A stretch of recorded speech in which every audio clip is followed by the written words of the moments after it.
For number 10, we have two events. We're trying to find the probability of F given that event E has occurred. We have this information. So anytime you're trying to find a conditional probability, on bottom you put the probability of the event that you know has already occurred, and on top's the probability that both events occur.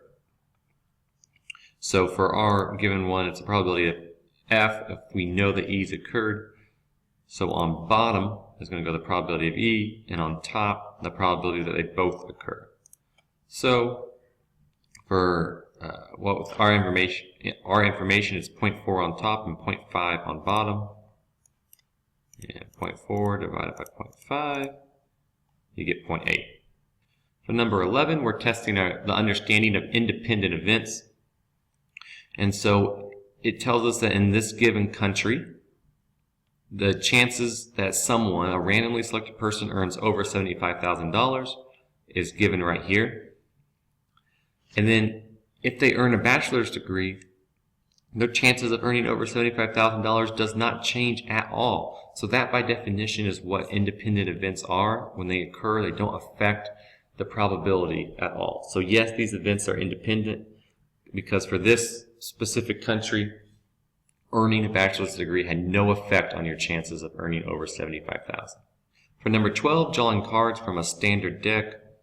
If we're drawing two cards without replacement, the probability that the first card is a spade and the second card is a spade is, well, here's your chances of getting a spade the first time. And there's 13 spades of the total 52.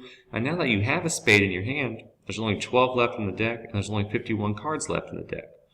So multiply your chances for the first card being a spade times your chances of the second card's a spade, and here's your chances of getting two spades.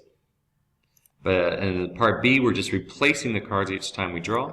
So your chances of getting a spade the first time is just like we had in part A. But now we've put that card back, and so we're drawing the second time. We have the same chances that we did on our first draw because we put the card right back in the deck. So multiply your chances of a spade on the first one times your getting a spade on the second card, and here's your probability of getting two spades with that method. And number 13, calculating the value of a permutation. You should be able to do permutations and combinations using the formula in the book by hand, but also know how to do it using a calculator, either a handheld or an online calculator for permutations and combinations. So 6 permutation 0 is 1. In fact, anything permutation 0 is going to be 1, whether it's 6 or 5 or 42. Anything permutation 0 is 1. And think about it, put this in context. If you had 6 pictures and you were trying to figure out how many different ways you could arrange them on the wall, and you decide at the end you're going to arrange only 0 of them on the wall, well, there's just one way to do that. You don't hang up any pictures and have a blank wall. So 6 permutation 0, there's one way to do that, and any permutation 0, that's just one way to do that. For number 14, we're told two events are independent and find the probability that they both occur. And when they're independent, you can just multiply their individual probabilities together to find the probability that they both occur.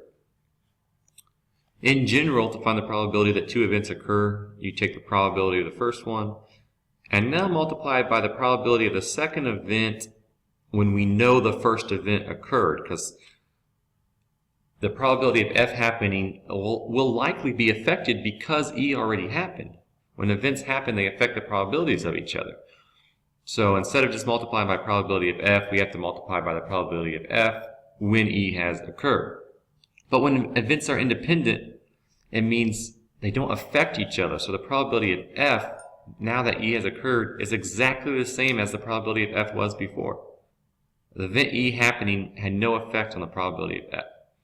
So this formula up here just gets modified slightly. We can replace the second part with just the probability of F because the events are independent. We can use this formula then here for independent events.